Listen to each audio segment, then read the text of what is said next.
ഇവനെന്തെങ്കിലും ദുഃഖിച്ചിരിക്കുന്നു. അനിയ ഇങ്ങനെ കരയല്ല അനിയ. നമ്മൾ എത്ര കരഞ്ഞാലും മരിച്ചു പോയവര് തിരിച്ചു വരുമെന്ന് തോന്നുന്നുണ്ടോ? നിന്റെ ഈ സങ്കടം കണ്ടു കഴിഞ്ഞാൽ അമേരിക്ക, ഓസ്ട്രേലിയ, ജപ്പാൻ, ലോകത്തിന്റെ എല്ലാ മൂലയിലും നിനക്ക് വന്ന ഈ ദുഃഖം വേറെ ആർക്കും വരാൻ പാടില്ല. അതുകൊണ്ട് ഞാൻ ആരാന്നറിയാവോ? What are you talking? കൊച്ചു കുട്ടി മുതൽ മുതിർന്ന ആൾക്കാർ വരെ എല്ലാ ആൾക്കാർക്കും നിന്നെ അറിയാം. The great director Ram Varma Gopal സാറല്ലേ മോനെ? കൊച്ചു കുട്ടികളെ ഒന്നിനു പോകില്ല എന്ന് വിചാരിച്ചോ? നിന്റെ ഫോട്ടോ കാണിച്ചാൽ മതി, അപ്പം പോകും. അതുകൊണ്ട് മാത്രമാണ് നിന്റെ ഫോട്ടോ ഞാൻ എന്റെ അണ്ടർവെയറിന്റെ പോക്കറ്റിൽ കൊണ്ടു നടക്കുന്നത്. നിനക്കറിയാമോ അനിയ, ഇടയ്ക്കിടയ്ക്ക് നിന്നെ ഞാൻ ടിവിയിൽ കാണുന്നുണ്ട്. അതെല്ലാം പോട്ടെ, ആരാ നീ? എന്നോട് നീ ഞാൻ ആരാണെന്നോ? ഈ ലോകം മുഴുവനും കാത്തു സൂക്ഷിക്കുന്നത് ഏത് രാജാവായിരുന്നാലും അവന്റെ കുടുമി എന്റെ കയ്യില. എന്റെ പേര് അപ്പു. Nice meeting. സത്യത്തിൽ ഞാൻ എന്തിനാ ഇവിടെ നിൽക്കുന്നത് അറിയാവോ? ഞാൻ ഈ പ്രേതത്തിന്റെ പടങ്ങളെല്ലാം എടുത്ത് ബോറടിച്ചിട്ടാണ് ഇവിടെ വന്ന് നിൽക്കുന്നത് അറിയാവോ? ഈ പ്രാവശ്യം ഡയറക്റ്റ് ആയിട്ട് ശ്മശാനത്തിലുള്ള പ്രേതങ്ങളെ വെച്ച് സിനിമ എടുത്ത് പുതിയ ഒരു ട്രെൻഡ് ഉണ്ടാക്കാൻ വേണ്ടിയാണ് ഞാൻ വന്നിരിക്കുന്നത്. അറിയാവോ അതെനിക്ക്? വായി വരുന്നത് കോതയ്ക്ക് പാട്ടാണ്. എന്തോടി പറയുന്നേ? ഞാനൊന്നും പറഞ്ഞില്ലെന്ന്. ഇനി ഒരു കാര്യം കൂടെ ഞാൻ പറയാ. ശ്മശാനത്തിൽ ബോഡി എരിയുമ്പോ പെട്ടെന്ന് ബോഡി ചാടി എഴുന്നേക്കും, തലമുടി പെട്ടെന്ന് കത്തും, ഉടനെ കാലും എരിയും, പല്ല് പുറത്തേക്ക് വന്നിട്ട് ഓരോ എല്ലുകളും പടപടാന്നോടിഞ്ഞ് ഒച്ച കേൾക്കും. ഇതെല്ലാം നേരിൽ കണ്ട് സ്റ്റഡി ചെയ്ത് ക്യാമറയിൽ ഒപ്പിയെടുത്ത് സിനിമ ചെയ്യാൻ പോവുകയാണ് ഞാൻ. പേടിച്ച് മൂത്രം ഒഴിച്ചു പോകും. അല്ല അതുപോട്ടെ, ഇന്ന് സ്പെഷ്യൽ ആയിട്ട് വല്ല ശവം വന്നോ? കളക്ഷനൊക്കെ എങ്ങനെ ഉണ്ടായിരുന്നു? അതെ, ഇത്രയും നേരം നീ നല്ലൊരു അനിയനാണെന്നാ ഞാൻ വിചാരിച്ചത്. ഇത് വെറും തറയായി പോയി. എന്നെ കണ്ടിട്ട് അങ്ങനെ തോന്നുന്നുണ്ടോ? എന്താ നീ പറയുന്നത്?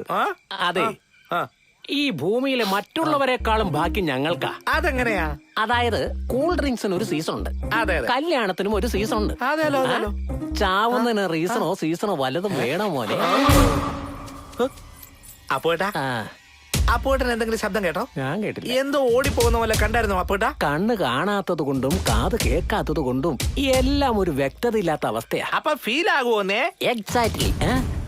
പിന്നീന്നാരോ വരുന്ന പോലെ തോന്നുന്നു. ആരാന്ന് നീ ഒന്ന് നോക്കിക്കേ. ഞാനൊന്നും കാണത്തില്ല. ഞാൻ ഇങ്ങനെയുള്ള സീനൊക്കെ ക്രിയേറ്റ് ചെയ്യും, അത്രേ ഉള്ളന്നേ. ഞാൻ കാണത്തില്ല, എനിക്ക് പേടിയാന്നുണ്ട്. ഞാൻ ഇവിടെ നിൽക്കുന്നില്ല. പ്രേത സിനിമയുടെ ഡയറക്ടറാന്ന് പറഞ്ഞിട്ട് നീ ഇങ്ങനെ പേടിച്ചാലേ. ഞാൻ ഈ സിനിമയിൽ കൊണ്ടുവരുന്ന പ്രേതമൊക്കെ ഞാൻ തന്നെ ഉണ്ടാക്കുന്നതല്ലേ അപ്പോട്ടാ. അതുകൊണ്ട് ഞാൻ ഉണ്ടാക്കുന്ന പ്രേതത്തിന് പേടിയില്ലാത്തോണ്ട്. പക്ഷെ ഇവിടുത്തെ അന്തരീക്ഷം അത്ര ശരിയല്ലല്ലോ അപ്പോട്ടാ. അനിയ, നീയായിരുന്നോ? വേറെ ആരാന്ന് വിചാരിച്ചേ? പ്രേതോന്ന് വിചാരിച്ചോ? ഇതാരാ? ഡയറക്ടർ പോലുണ്ടല്ലോ. എന്താ നീ ഡയറക്ടർ എടുത്ത് കഥ പറയാൻ മാത്രമായോ? അനിയ, രാത്രിയിൽ ഇങ്ങനെ ഒറ്റയ്ക്ക് ചുറ്റിക്കറങ്ങരുത്. റാണിയുടെ ആത്മാവ് ഇങ്ങനെ ചുറ്റുന്നുണ്ട്. എന്തെങ്കിലും സംഭവിച്ചാൽ നിനക്കാ പ്രശ്നം. പ്രശ്നം എന്താന്ന് നോക്കാനാ ഞാൻ വന്നത്. നീ പോയെ, നിന്റെ പണി നോക്കി പോയെ. റാണിയുടെ ആത്മാവ് അത്ര ചുമ്മാ. മോനെ, ഈ പാതിരാത്രിക്ക് നീ എന്തിനാ ഈ ചുടുകാട്ടിക്കൂടെ ചുറ്റിക്കറങ്ങി നടക്കുന്നേ? ആരും ഇതിലൂടെ പോകുന്ന പോലെ തോന്നി, അതാ ഞാൻ അങ്ങോട്ട് വന്നേ. അയ്യോ, പ്രേതത്തെ കുറിച്ച് ഗവേഷണം നടത്താൻ വേണ്ടി ഇറങ്ങിയിരിക്കുക. ഈ പാതിരാത്രിയിൽ നേരവും കാലവും നോക്കാതെ അരനിക്കറൂട്ടി ഇങ്ങനെ ചുറ്റിക്കറങ്ങിയ നിനക്ക് എന്തെങ്കിലും ആപത്ത് വരുമെന്ന് ഓർത്ത് എന്റെ ഹൃദയം ഇങ്ങനെ പടപടാന്നിരിക്കുക. മോനെ, പ്രാണിയുടെ ആത്മാവ് ഇവിടെയാ ചുറ്റിക്കറങ്ങുന്നത്. 4 പാട് നോക്കി വേഗം വീട്ടിലേക്ക് പോകും. നിങ്ങൾ എന്തൊക്കെ പറഞ്ഞാലും ഞാൻ വിശ്വസിക്കാൻ പോകുന്നില്ല. വിശ്വസിക്കണ്ട. എന്തായാലും ഈ വഴിക്ക് നീ പോകണ്ട. അവിടെ നിന്റെ അച്ഛൻ വെള്ളം അടിച്ചോണ്ടിരിക്കുക. നീ വഴി പോ. എനിക്ക് എങ്ങനെ പോകണമെന്നറിയാം. നിങ്ങൾ പറയേണ്ട കാര്യമൊന്നുമില്ല. പോയെ. ശരി അനിയാ, ശരി. ആ വഴിക്ക് പോകലെന്ന് പറഞ്ഞ ആ വഴിക്ക് തന്നെ പോകുന്നേ.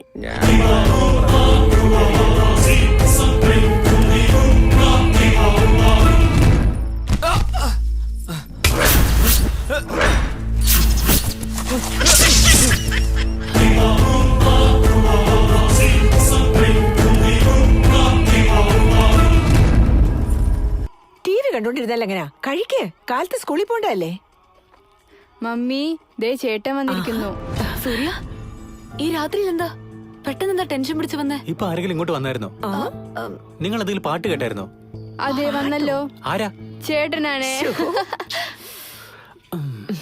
ഇരിക്കും മോനെ. മോളെ, മോള് ചെന്ന് ചേട്ടന് ബിരിയാണി എടുത്തോണ്ട് വാ. ഈ സമയത്ത് സൂര്യ വന്ന എന്തിനാണെന്നറിയോ? നിന്നെ കാണാൻ വേണ്ടിയാ. ആന്റി,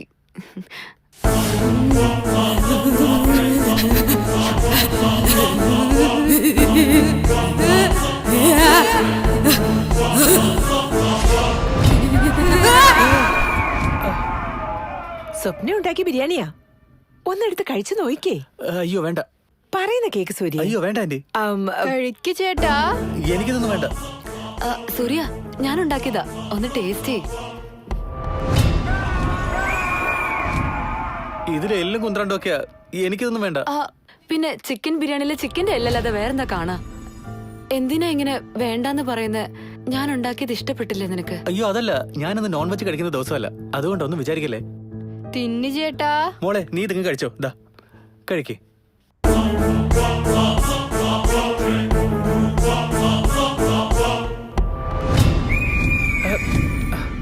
എന്താടാ സുഖമാണോ? ആ സുഖായിരിക്കുന്നടാ. അതൊക്കെ ഇരിക്കട്ടെ, സ്വപ്നസുന്ദരിയുടെ കാര്യം ഇവിടം വരെ ആയി. എന്നും കാണാറുണ്ടോ? ഇടാ എല്ലാം നന്നായി പോകുന്നു. സ്വപ്നയുടെ സൈഡ് നോക്കിയാ. ഇടാ അവളുടെ വീട്ടിലൊരു കൊച്ചുണ്ടടാ, ചുമ്മാ ഓരോന്ന് കാണിച്ച് പേടിപ്പിക്കോടാ. ലാസ്റ്റ് ടൈം പോയപ്പോ ജ്യൂസ് എന്ന് പറഞ്ഞിട്ട് ബ്ലഡ് തന്നടാ. മനുഷ്യന്റെ എല്ല് മുന്നിൽ വെച്ചിട്ട് ചിക്കൻ ബിരിയാണിയെ കഴിച്ചോളാം അറിയാ. അങ്ങനാണോ? ഈ കാര്യം നിന്റെ ഡാർലിങ്ങിനോട് പറഞ്ഞായിരുന്നോ? ഞാനത് പറഞ്ഞടാ. ആ കൊച്ചിന്റെ ദേഹത്ത് പ്രേതബാധ ഉണ്ടെന്നാ പറയുന്നത്. എന്നാലത് ആദ്യം ചെയ്യ്, നിന്റെ ലൈൻ ക്ലിയർ ആവും. ശരിയല്ല, സൂക്ഷിച്ചു വേണം. Take care. Okay bye. ഇനിയും പറഞ്ഞ അവൾക്ക് എന്തെങ്കിലും തോന്നൂ. സ്വപ്ന എന്തു പറ്റി? ഞാൻ ശ്രദ്ധിക്കുന്നുണ്ട്, കുറച്ച് നാളായിട്ട് നിന്റെ മുഖത്ത് നല്ല മാറ്റം കാണുന്നുണ്ടല്ലോ. എന്താ നിനക്ക് പറ്റിയേ? നിന്നോട് എനിക്കൊരു പ്രധാനപ്പെട്ട കാര്യം പറയാനുണ്ട്. അന്ന് പറഞ്ഞല്ലോ അനിയത്തിയെ കല്യാണം കഴിപ്പിച്ചു വിടണം, നല്ല ജോലി ചെയ്ത് സമ്പാദിക്കണം എന്നൊക്കെ. അതിനിടയ്ക്ക് കല്യാണത്തെ പറ്റിയൊക്കെ എന്തിനാ? അയ്യോ നമ്മുടെ കാര്യമല്ല, വെണ്ണിലയുടെ കാര്യമാ. ഇപ്പോഴൊക്കെ ആവശ്യമില്ലാതെ കുറെ ആലോചിച്ച് കൂട്ടുന്നുണ്ട്. എല്ലാ കാര്യവും എടുത്തു ചാടിയായി ചെയ്യുന്നത്.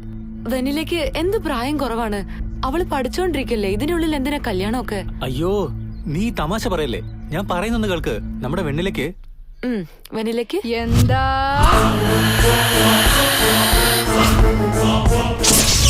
വെണ്ണിലാന്ന് എന്നെ കുറിച്ച് എന്താ സംസാരിച്ചോണ്ടിരിക്കുന്നത്? എന്തിനാ നീ അവിടെ നിൽക്കുന്നേ? താഴോട്ട് ഇറങ്ങ്, വാ. എന്തിനാ ഇങ്ങനെ തലമുടിയൊക്കെ അഴിച്ചിട്ട് പ്രേതത്തെ പോലെ നിൽക്കുന്ന എന്തിനാന്നാ ചേട്ടൻ പറഞ്ഞോണ്ടിരുന്നത്? സൂര്യ, നീ എന്തോ പറഞ്ഞോണ്ടിരുന്നില്ലേ? എന്താ വെണ്ണില ഇങ്ങോട്ട് വന്നേ? മമ്മിയുടെ സെല്ല് റിപ്പയർ ആണെന്ന് ചേട്ടാ പുറത്തേക്ക് പോവാന്ന് പറഞ്ഞപ്പോ ഉറങ്ങി എന്നെ വിളിച്ചുണർത്തി ഈ സെല്ല് റിപ്പയർ ചെയ്തിട്ട് വരാൻ പറഞ്ഞയച്ചു. ഈ മൊബൈൽ ഫോൺ ശരിയാക്കുന്ന കട വല്ല അറിയാവോ? അതൊക്കെ എന്തിനാ ഇയാൾ അറിയുന്നേ? ഈ പണിയൊക്കെ ചെയ്യാൻ വേണ്ടി ഞാനിവിടെ ഉണ്ടല്ലോ. നിങ്ങൾക്ക് എന്ത് കാര്യം ഉണ്ടെങ്കിലും എന്നോട് പറഞ്ഞാൽ മതി, ഞാൻ ചെയ്തോളാം. മൊബൈൽ കട ഇവിടെ തന്നെ ഉള്ളത്. വളരെ നന്ദിയുണ്ട്, ഞങ്ങളോട് ഇത്രയും സ്നേഹം കാണിക്കുന്നുണ്ടല്ലോ. ഇതിനൊക്കെ എന്തിനാ നന്ദി പറയുന്നേ? ആ ഫോൺ ഇങ്ങത്താ, ഞാൻ കൊണ്ടുപോയി റിപ്പയർ ചെയ്ത് കൊണ്ടുവരാം. നിങ്ങൾ ചെല്ല്. ഞാനും ചേട്ടന്റെ കൂടെ വരാം. ശരി, പോയിട്ട് വേഗം വാ. നിങ്ങൾ പോയിക്കോ, എനിക്കൊരു ചെറിയ പണിയുണ്ട്. It's okay.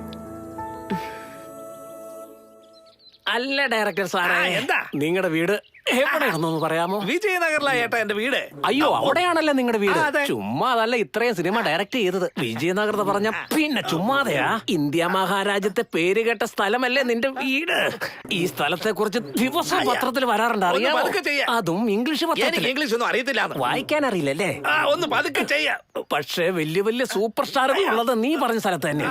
The great Moolakkada ആമപ്പോട് Appukuttan ആരാണെന്ന് നിനക്കറിയോ? ഏതവനാത്? ഞാനാടാ. അയ്യോ. വിജയനഗരത്തിലാ ജനിച്ചേ? അതെ, ഞാൻ വളർന്നത് വിജയനഗറിലാണെങ്കിലും ജനിച്ചത് അങ്ങ് കന്യാകുമാരിയില്ല. അയ്യോ അപ്പം നീ ഒരു കോത്താഴ്ത്തുകാരനാ. ഇപ്പോഴല്ലേ നിങ്ങൾ പറഞ്ഞത് വിജയനഗറിൽ ജനിച്ചവരെല്ലാം വലിയ ബുദ്ധിമാന്മാരാണ്, അവരാണ് ഇവരാണെന്നൊക്കെ പറഞ്ഞിട്ട് ഇപ്പൊ ഇങ്ങനെ പറയുന്നതിന് ഞാൻ പറഞ്ഞ പോലെയായിരുന്നു നീ എന്നെ രക്ഷപ്പെട്ട.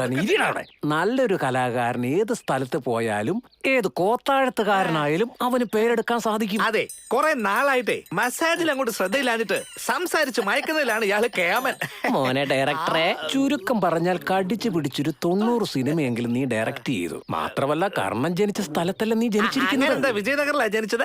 കൊന്നു കളഞ്ഞു നീ. ഞാനെന്തിനാ അയാളെ കൊല്ലുന്നേ? കർണനെ കൊന്നെന്നല്ല പറഞ്ഞേ, കൗണ്ടർ പറഞ്ഞു കൊന്നെന്നാ പറഞ്ഞേ.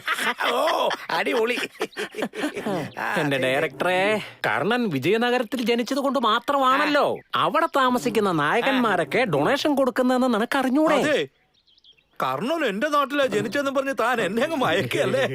കൊള്ളാം കൊള്ളാം, നടക്കട്ടെ. ശർമ്മ സാറേ, അപ്പുവേ. മസാജ് ചെയ്തതിന് ഓടിയാ. ശർമ്മ സാറേ കുളിച്ചില്ലേ? എവിടുന്നാ ഈ പൈസ എടുത്തേ? മസാജിന് തന്നു കുടിക്കാൻ.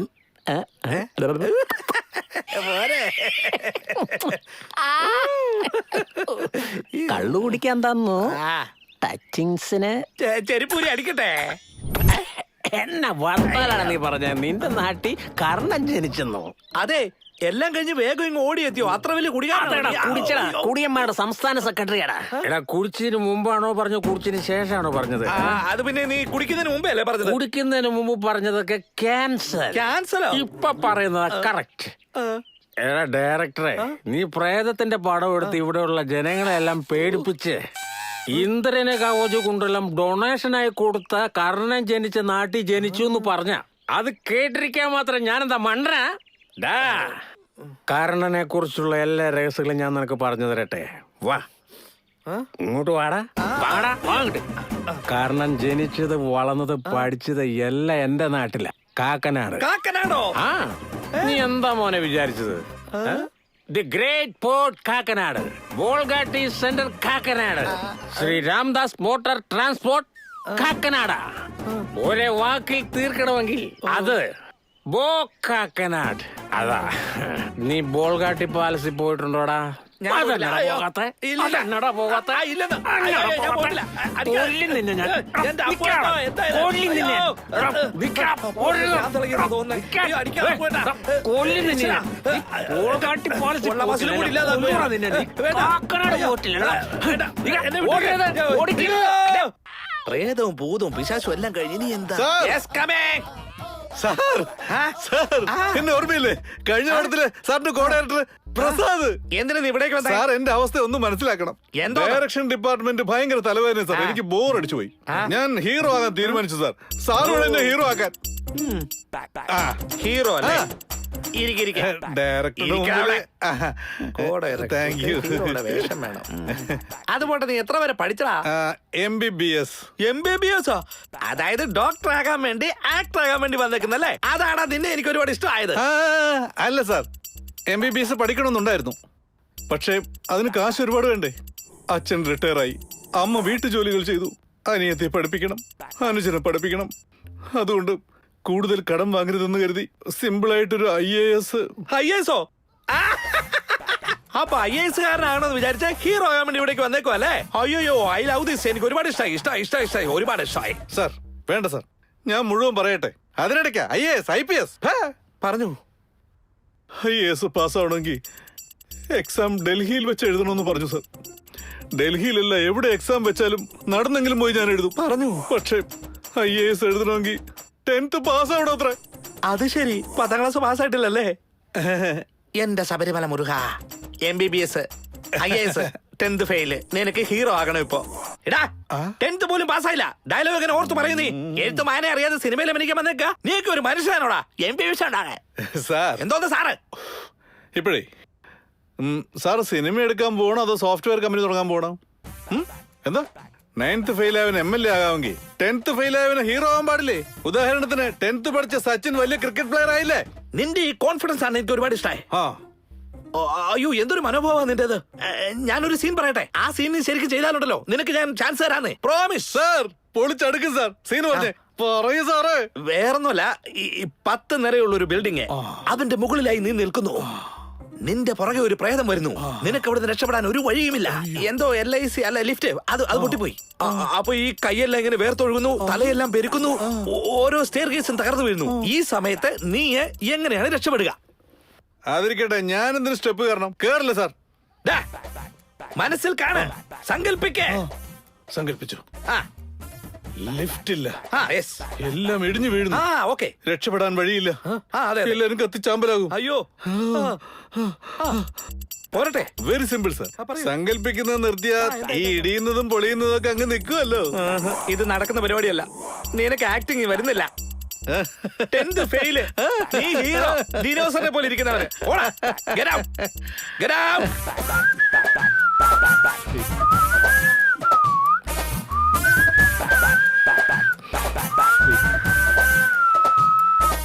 എടാ, എന്താ കുറച്ച് ബഹുമാനം തന്നപ്പോ നീ ഓവർ ആവുകയാണ്. വേറൊന്നുമല്ലോ, ഒന്ന് അഭിനയിച്ച് കാണിച്ചതേ ഉള്ളന്നേ. നീ ഏതൊക്കെ പടമാണ് എടുത്തിരിക്കുന്നത്? ഒരുപാട് പടം എടുത്തതാ, ഒന്നും പുറത്തു വന്നില്ല, അത്ര ഉള്ളന്നേ. ഐഫോണില്, സെൽഫോണില്, ചെറിയ ചെറിയ ക്യാമറകളില്, അതായത് ഹാൻഡി ക്യാം പോലുള്ള ക്യാമറയിൽ പടം എടുത്തിട്ട്, അതായത് 3 ദിവസം കൊണ്ടൊരു പടം. എന്നിട്ടാണ് ഇത്ര അഹങ്കാരം. അതിരിക്കട്ടെ, നേരെ ചൊവ്വയുള്ളൊരു പടം നീ ഇതുവരെ എടുത്തിട്ടുണ്ടോടാ? നിന്റെ പടത്തിന്റെ ആദ്യ ഷോയ്ക്ക് ഓഡിയൻസ് എറിഞ്ഞ ചെരുപ്പുകൾ പെറുക്കിയിട്ട് എന്റെ ഫ്രണ്ട്സ് അത് പഴയ വിലക്ക് വിറ്റ് ഒരുപാട് കാശുണ്ടാക്കി. എന്നിട്ടും മറ്റുള്ളവരെ കുറിച്ചുള്ള ഊള വർത്താനം പറച്ചിൽ നീ നിർത്തില്ല അല്ലേ? നിന്റെ ഈ അഭിനയം പുറത്തു കൊണ്ടുവരാൻ വേണ്ടിയാണ്, നിന്നിലുള്ള നവരസങ്ങളൊക്കെ ഓരോന്നായി പുറത്തു കൊണ്ടുവരാൻ വേണ്ടിയാണ് ഞാൻ അഭിനയിച്ചത്. അല്ലാതെ വേറെ ഒരു കാര്യമില്ല. നിന്നെ കൊണ്ട് തീർച്ചയായിട്ടും ഈ ടാലന്റ് കളയില്ല കേട്ടോ. നിന്നെ കൊണ്ട് തീർച്ചയായിട്ടും ഞാൻ പടം എടുത്തിരിക്കും, അഭിനയിപ്പിക്കും. ഞാൻ സിനിമയുടെ പേര് മറക്കില്ല.